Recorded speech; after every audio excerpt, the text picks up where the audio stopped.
Next up, we got why Europe is insanely well designed. Now, first things first, I want to say thank you for all the support I've been receiving on these videos. I literally just started this channel like 6 days ago. Alright, we already have almost 200 subscribers and like 20,000 views in total. What is going on right now? Y'all obviously love these videos. You know what I'm saying? So I'm going to pump them out for you. You feel me? Now, we've been learning a lot about Europe. Okay. So I thought it was only right we understand why is it insanely well designed. Now, just a disclaimer, okay? I am a dumb American, okay? So y'all have to be very patient with me and understand that I'm slow, okay? But I'm trying to learn. All right, so hey, hit the like button, hit that sub button. This is a map of Europe's mass transit railway system across 33 countries. The yellow lines indicate the presence of a train line, and as you can see, it's very dense. There are hardly any spaces where there isn't any coverage for railways. Now, if we compare this to a map of railroad tracks in the US, it's a different story. While parts of the US have some good mass transit, there are large areas of the country which isn't covered by Amtrak, the nation's largest passenger railroad service. But let me show you. I didn't even think about. Wait, whoa. Wait, whoa. Dang! What? Bro, we're looking at literally countries right here. And you mean to tell me we have barely railroads in states? If we compare the US have some good mass transit. Look how much space this is. Are you serious? There are large areas of the country which isn't covered by Amtrak, the nation's So you literally can't get no train in South Dakota. You can't even go nowhere, bro. What if you don't have a car? What if you don't have a car, bro? How are you gonna get to the nearest train station? How? This is crazy. Passenger railroad service. But let me show you another map, this time of high-speed rail in Europe. Now obviously, high-speed railways aren't going to be as common as regular speed railways as they require excellent design, strict planning and massive investment. And yet, as we can see, high-speed rail is present in Europe, which is a stark contrast. We gotta read this. List of high-speed trains in Europe. Traveling through Europe is easy thanks to an extensive network of high-speed trains that can reach up to 200... What? 200 miles per hour? What? Y'all got trains that's driving faster than cars? Huh? Within just a few hours, you can get from the soft green hills of United Kingdom to the Mediterranean seaside? What? That's so much quicker than flying when you can take account of the times. That's right, though. You don't have to... Wow. So do you even have to really, like,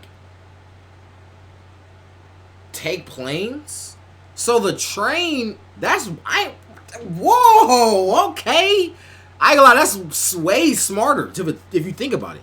Like I said, you don't have to check in, wait for the plane, long layovers. You gotta deal with all this stuff. Then you more scared because you 10 million feet in the air above the clouds. You know? So now you can eliminate all that by just taking a train. And you will get there fast. How do y'all even set that up, though? To the US, as you can see from this map. While the US does have some higher speed rail, like the Aquila line in the Northeastern Corridor, it's hardly an effective map of transport solutions. And the Aquila line isn't really that fast either. It can reach about 150 miles per hour, but averages less than 70. This is not the case for Europe's insanely well designed railroad system. Bro? And you have to remember that Europe's system... What? You mean to tell me Europe is that smart? Y'all literally driving on water? How do y'all do that? Really? Y'all can drive on water?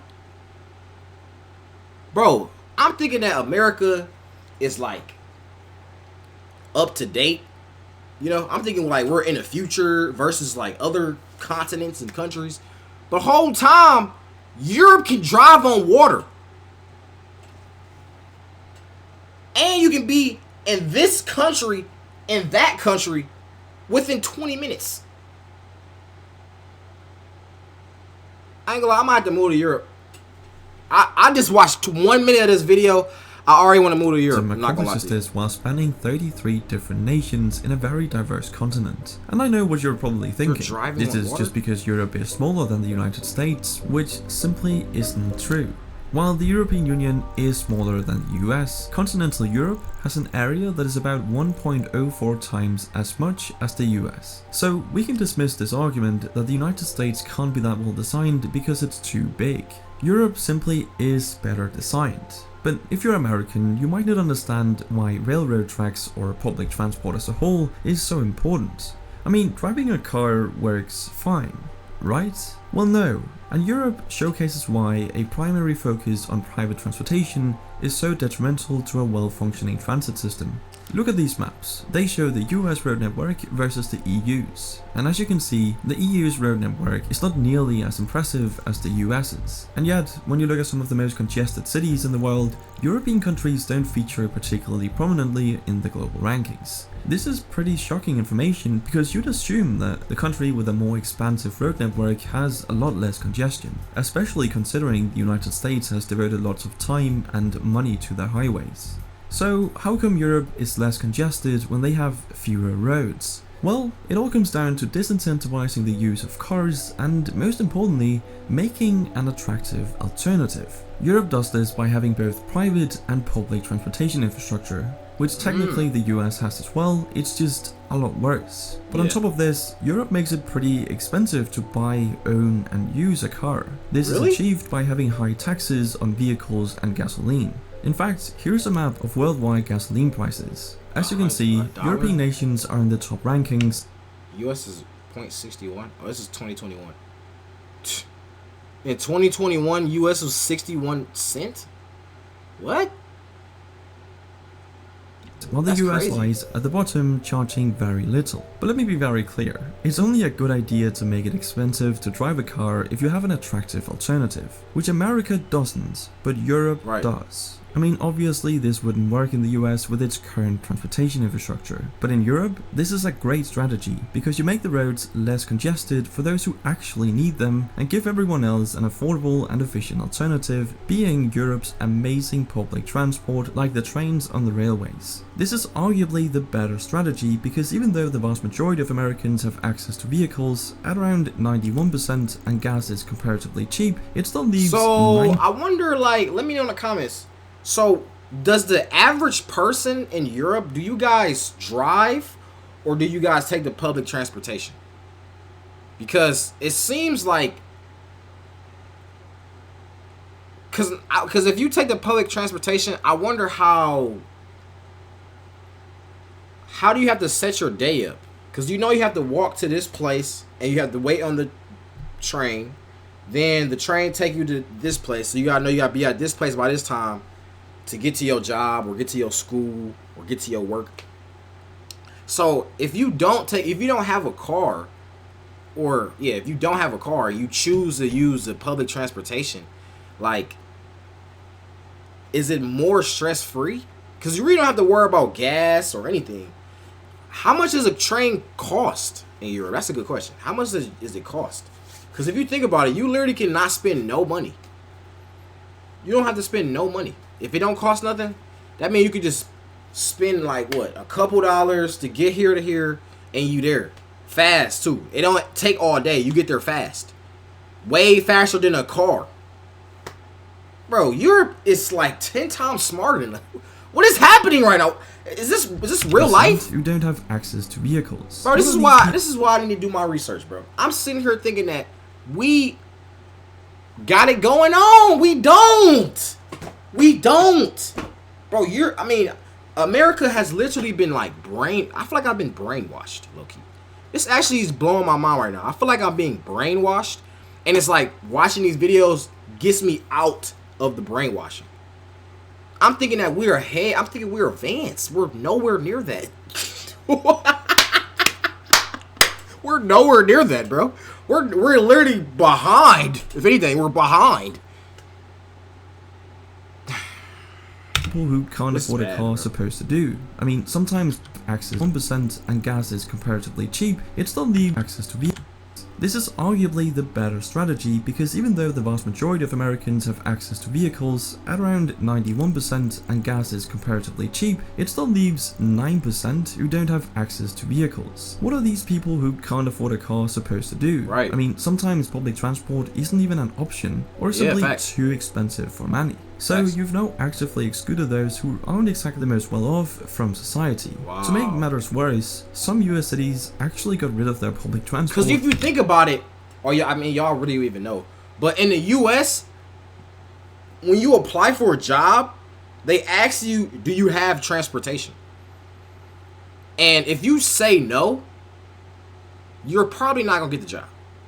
Because they know if they got to rely on somebody who's taking a bus to work, they're not going to hire you, bro. They're literally not even going to hire you. So, say you literally don't have no money, don't have no car, you barely even have a house to stay in, and you trying to get a job so you can get back on your feet, and they won't even hire you because you don't have a car. How, like, yo, I'm really getting mad right now. Like, US really pissed me off, and I've been knew US was scamming. I've been knew it. You know what I'm saying? I'm one of the woke ones here. I don't really say nothing, but because I really can't do anything. Like, what am I gonna do? Move to Europe? You know what I'm saying? I'm not financially right to be able to just move to Europe. You know what I'm saying? So I can't really do anything. So I know when they be scamming and stuff like that, especially with like the pricing and the stuff they do with the foods and the marketing. Like, it's so many things. I be seeing right through it, and it's like, wow, you know. But this is even blowing my mind even more though, because it's like more stuff I didn't even know about. To make matters worse, some US cities actually got rid of their public transport to make room for more cars. That's crazy. I'm not joking. They thought cars were American smart. streetcars like trams were actually removed to make way for bigger roads. Absolutely insane. Compare that to Oslo, Berlin and Madrid, where discussions are underway to restrict or even exclude most cars from the city center. And let's not forget that when you have cars, you also need somewhere to park them. And That's this facts. is where things start to become rather ridiculous. Wait a The minute. United I States never has- thought about that. If you have cars, you gotta park the. You have to park the car. You do gotta park the car. You right. You gotta park the car. This Okay, now I gotta see this. Okay. city center. And let's not forget that when you have cars, you also need somewhere to park them. And this is where things start to become rather ridiculous. You see, the United States has 2 billion parking spaces for 250 million. This is embarrassing, bro. This is embarrassing. We have 2 billion parking spots. If y'all don't already know, but it's sometimes the parking places will have like extra parking spots just, you know, obviously if everybody come into this place. But if you think about it, it's taking up more space. Like, it's just a whole bunch of spaces. That's crazy. Billion cars. That's 8 parking spaces per vehicle. In Europe, wild. it's pretty much a 1-to-1 with around 250 million public parking spaces for 300 million cars. Wow. But to emphasize the Wow, ridiculousness wait, of what? this even further, the area that the US dedicates for car parking is actually larger than the area dedicated for housing people. It's honestly Dang. unbelievable that people are being squeezed out of American cities due to regulators wanting to make more room for parking spaces. car- This simply wouldn't fly in the EU, as it has a whole policy. What are we doing with our dedicated to life, bro? Bro, this is making me mad right now. What do you mean? What are we larger doing? than What the is area this? dedicated for housing people. It's honestly unbelievable that people are being squeezed out of American cities due to regulators wanting to make more room for parking spaces. So you mean tell me I can't even get a house because y'all want to take over our whole world with parking spots? All right, we are literally getting infested with parking spots right now. You're gonna have no houses. Everybody's gonna live in their cars. You got a spot for your car. You live here. You live there. Live in this parking spot outside this restaurant. No houses though. Okay. All right. This simply wouldn't fly in the EU, as it has a whole policy dedicated to improving. See, this is why you don't. This is probably exactly why you don't see these big buildings like this. Like, I don't know what this is. Like, all these buildings, are these houses? I don't. This is like something in like Call of Duty, low-key. But like Warzone. But what are these buildings right here? Like, we would never have something like this. Like, I've never seen this. This would be just like one building and then a whole bunch of parking spots. Think about it. All these buildings over here, it's no parking spots. It's one street for parking. Where do you even park at? That's crazy. It's not. Look at this. It's no parking spots. I don't think you can even park on these streets. Some of these streets you can't park on because it's like an actual highway. What is happening? Y'all don't even have parking spots? This is blowing my mind. The EU spent 115 billion euros between 2014 and 2020 to improve city design by making it smarter, greener, and more connected.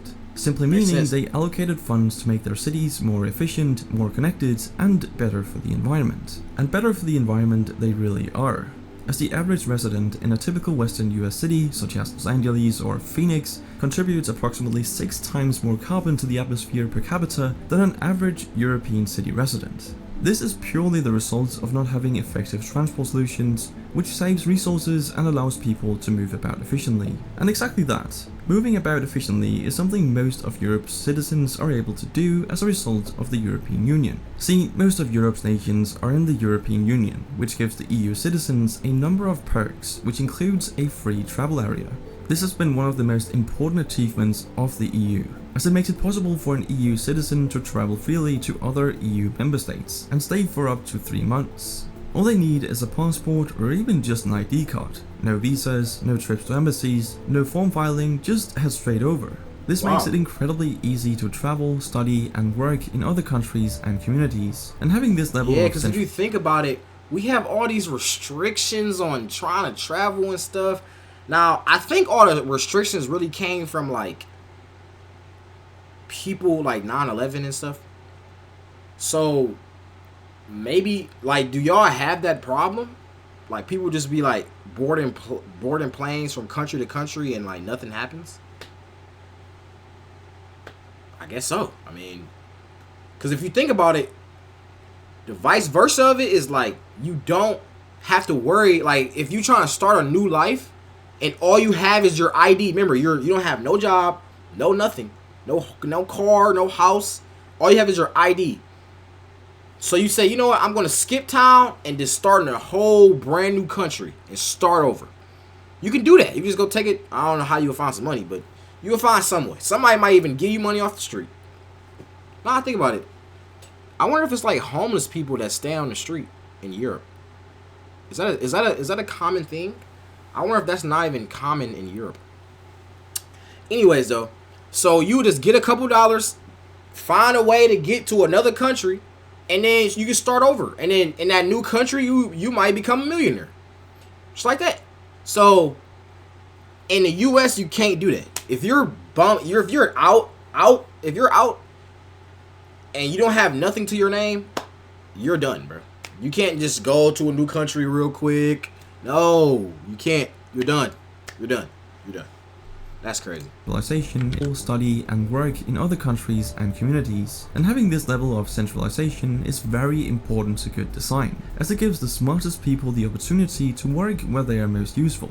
And since good design obviously requires a lot of complicated problem solving and planning, this is very smart. Another smart thing is the incredible biking infrastructure we see in Europe, perfectly illustrated by this map of bike path density in Europe. All the purple lines are bike paths, and there's clearly a lot of them, especially towards the left side of the map, but that's just because this is the home of the Dutch, the Netherlands. Now, the funny thing is, I won't be able to compare this to a map of bike path density in the United States, because such a map hasn't been made. At least I wasn't able to find any, and I can only wonder why. But anyway, what Europe... Let's be honest, bro. People don't use bikes in the USA. You only use a bike if you have to. Literally. If you have to. If you can get a car, you're going to get a car. You know? And then it's literally no way to get around town. So you... Like, if you don't have money, bro, you're just cooked, bro. I'm sorry. You're literally cooked in the USA. You're cooked.